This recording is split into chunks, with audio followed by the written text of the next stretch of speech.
Hola a todos, esto es Loco Internet, y hoy les traigo un nuevo video sobre los 10 asesinos más famosos de la historia argentina. Barreda, Puccio, Murano y Robledo Puch son quizás los nombres que más resuenen si de crímenes se habla. Sin embargo, la lista se extiende con casos quizás no tan recordados, pero no por ello menos crueles. Si de casos policiales que estén en el inconsciente colectivo se habla, los apellidos Puccio, Barreda, Robledo Puch y Murano serían de los primeros que asoman como respuesta. Sin embargo, a lo largo de la historia criminal argentina, otros casos han colmado las páginas de los diarios de diferentes épocas por la crueldad en algunos casos y el cinismo en otros con el que los asesinos actuaron por sobre sus víctimas. Aquí, un repaso de los 10 más resonantes. El petiso orejudo. Si nos ubicamos cronológicamente, Cayetano Santos Godino, más conocido por su apodo, es el primer asesino serial de la Argentina. Y es que con apenas 16 años fue detenido y confesó el asesinato de 4 niños. Con una infancia marcada por los maltratos de su padre, solía pasar más tiempo en las calles que en cualquier otro sitio. Se lo considera un asesino serial aunque en realidad tiene pocas víctimas, no porque no las quisiera tener sino porque en muchos casos no le salían o no podía concretar los asesinatos. El hecho de que fuera menor de edad tiene que ver con la leyenda que surge de este personaje, sostiene Leonel Contreras, autor del libro La leyenda del petiso orejudo, Cayetano Santos Godino. Entre noviembre y diciembre de 1912 intenta 4 asesinatos con nenes pero solo logra cometer el de Gesualdo Giordano, de 3 años, a quien con la promesa de comprarle caramelos, lo engaña y lo lleva a un galpón. En ese lugar lo golpea salvajemente hasta dejarlo inconsciente y luego le introduce un clavo en el cráneo. Todo lo que él hizo el día de ese crimen quedó en la memoria colectiva como que ese era su modus operandi y se construye la figura del asesino serial, añade Contreras. El petiso orejudo murió el 15 de noviembre de 1944, a los 44 años. Mateo Benx, el Mateocho apóstrofe. Chacarero argentino de origen irlandés, cobró notoriedad en 1922 por haber cometido un múltiple asesinato. El día elegido para ello fue el 18 de abril cuando disparó su rifle Winchester sobre la espalda de su hermano Dionisio a quien remató con un segundo tiro. El hombre estaba acompañado por su hija Sarita, que también fue víctima de 2 disparos de su tío. Luego terminó con la vida de 2 peones, Juan Gaitán y Claudio Loiza. En su raid siguieron las muertes de su hermana María Ana, su hermano Miguel, la esposa de este, Juan Adillo y una de las hijas del matrimonio, Cecilia, otra llamada Ana, de por entonces 5 años, fue la única sobreviviente de la masacre. El 18 de abril de 1922, Mateo Benx terminó con la tranquilidad del pueblo de Azul al asesinar a 8 personas. Tras el hecho, el múltiple homicida acudió al pueblo para denunciar que los peones eran los responsables de las muertes. Sin embargo, quedó señalado como el principal sospechoso, aunque repetía una y otra vez en su versión que era inocente. Las inconsistencias y contradicciones de sus declaraciones comenzaron a cerrar un cerco sobre él mismo. Ahora bien, ¿qué lo motivó a hacerlo? Benx estaba completamente arruinado, mientras que sus hermanos tenían una importante fortuna. Terminó por confesar los crímenes, fue condenado a prisión perpetua y enviado a la cárcel. Recuperó la libertad en 1949 e intentó regresar a Azul, pero solo encontró rechazo por parte de los pobladores y decidió trasladarse a Buenos Aires, donde vivió con un documento falso. Murió de un golpe en la cabeza al resbalarse de la bañera. Tenía 77 años. Florencio Fernández, el vampiro de la ventana. Nacido en la extrema pobreza en Tucumán, el hombre padecía alucinaciones y esquizofrenia. Abandonado por su familia, se fue a vivir a una cueva. Con 18 años, en 1953, comenzó a amansar y sus 15 víctimas fueron mujeres. Su modo de asesinarlas era siempre el mismo: ingresaba por la ventana de sus casas, las golpeaba y las mordía en el cuello a tal punto de arrancarles un pedazo de carne. Al intentar cometer el asesinato número 16, fue detenido por las autoridades que ya lo tenía en la mira como sospechoso, dado que todas las muertes tuvieron lugar en cercanías a donde residía. Confesó los crímenes y tras una serie de pruebas, fue declarado inimputable. Murió algunos años después en una institución psiquiátrica donde fue albergado. Raúl Aníbal González Sigonet, o bien el loco del martillo. Atacó a 9 mujeres y asesinó a 3 de ellas. Sus víctimas tenían algo en común: vivían solas. Él atacaba de noche y con el mismo modus operandi, las golpeaba con un martillo. Las que no lograron sobrevivir fueron Rosa de Grosso, en Lomas del Mirador; Virginia González Finelli Fernández, en San Justo. Una vez detenido, el acusado fue enviado al penal de Sierra China, donde pasó 36 años. Luego fue llevado al penal de Olmos. El 23 de marzo de 2006, tras pasar 43 años tras las rejas, abandonó el penal de Gorina de la Plata y recuperó su libertad. Murió a los pocos meses de haber salido. Carlos Eduardo Robledo Puch, el ángel de la muerte.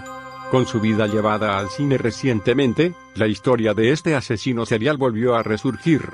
Y es que además, detenido hace 46 años, se convirtió en el recluso que más tiempo pasó tras las rejas en el país. En 1972 y con apenas 20 años fue condenado a cadena perpetua al ser encontrado culpable de haber cometido 11 homicidios, 17 robos, 1 violación y 2 secuestros. 6 de los 10 crímenes que cometió los hizo con un cómplice, Jorge Ibáñez.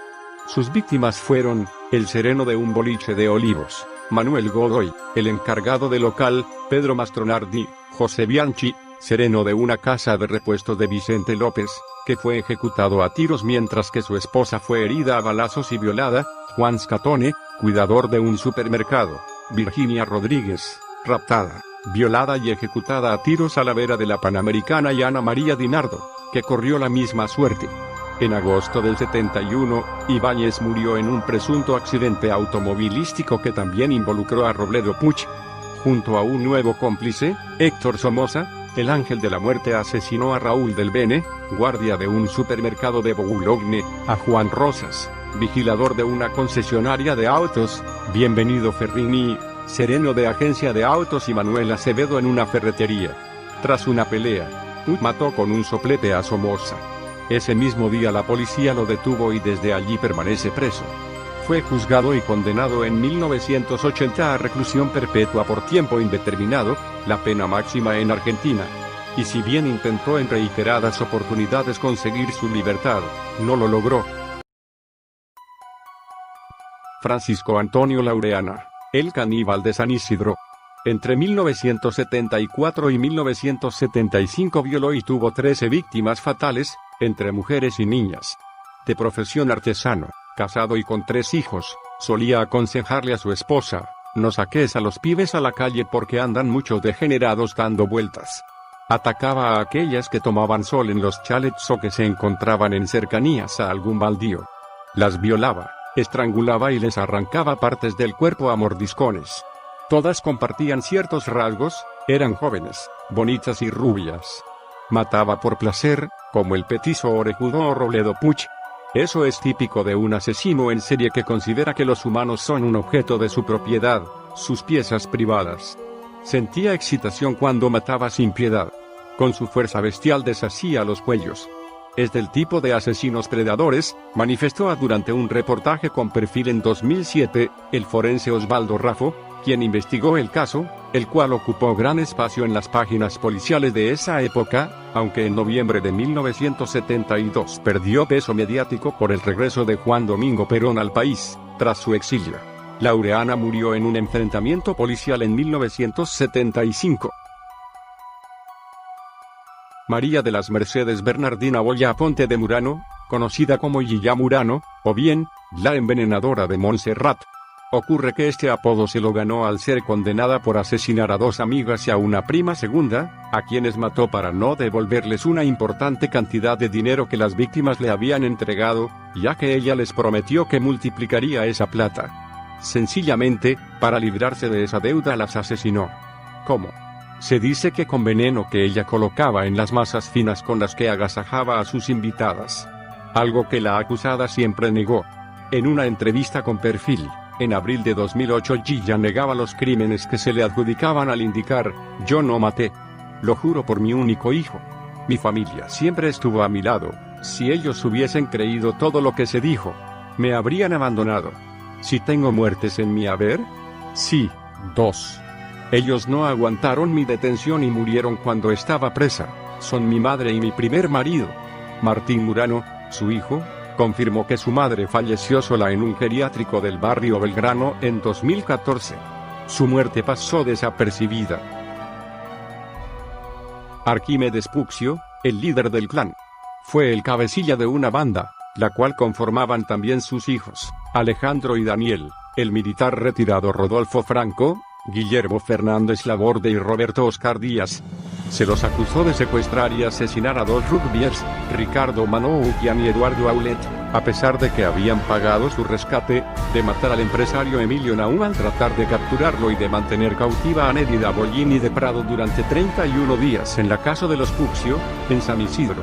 Arquímedes fue condenado a reclusión perpetua, y a partir de 2002, dada su avanzada edad, fue beneficiado con prisión domiciliaria.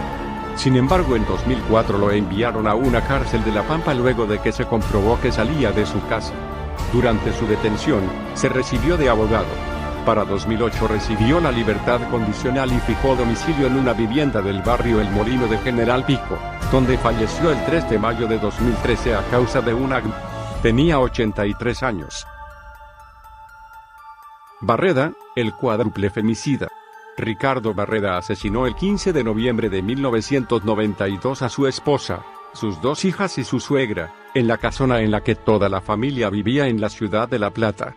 El cuádruple homicidio ocupó las principales portadas de los diarios de la época e hizo de que el apellido de este hombre, que en la actualidad tiene 82 años, resuene entre los casos policiales más emblemáticos de la historia argentina. Aquel domingo bajé lo más tranquilo. Ellas acababan de almorzar. Pasé por la cocina y le dije a mi esposa, voy a pasar la caña en la entrada, el plumero en el techo, porque está lleno de insectos atrapados que causan una muy mala impresión. Me dice mejor que vayas a hacer eso. Anda a limpiar, que los trabajos de Conchita son los que mejor te quedan, es para lo que más servís. No era la primera vez que me lo decía y me molestó sobremanera. Al contestarme ella así, sentí como una especie de rebeldía y entonces le digo, el Conchita no va a limpiar nada a la entrada. Fue parte de su declaración en el juicio. Enjuiciado en 1995, sentenciado a prisión perpetua, y con la obtención de la prisión domiciliaria en 2008, volvió a prisión en 2011 por salir de la vivienda en la que se encontraba sin autorización judicial. Sin embargo, un mes después la Sala I de la Cámara Penal de La Plata le otorgó la libertad condicional por considerar que el cómputo de tiempo transcurrido en prisión excedía el de la condena impuesta. En la actualidad, vive recluido. Juniors, el mal alumno. El 28 de septiembre de 2004, un particular hecho en una escuela de Carmen de Patagones inundó los noticieros. Allí, un chico ingresó al lugar con un arma y asesinó a 3 compañeros. Además, hirió a otros 5. ¿El motivo? Las constantes burlas que padecía. Lo declaró con inimputable porque tenía en ese momento 15 años. Pasó por varios institutos de menores y clínicas psiquiátricas. En 2007 comenzó con las primeras salidas transitorias. En la actualidad vive con su familia en Ensenada. Sus víctimas: Evangelina Miranda recibió un disparo en el corazón, Federico Ponce un tiro en la pierna y 2 en el tórax, y Sandra Núñez 1 en el pecho. Los crímenes que cometieron estas 10 personas los llevaron tristemente a tener un reconocimiento y convertirse en los asesinos seriales más famosos de la Argentina, aunque también en los más despiadados. Muchas gracias por ver el video. Si te gustó dale like, y suscríbete para más videos.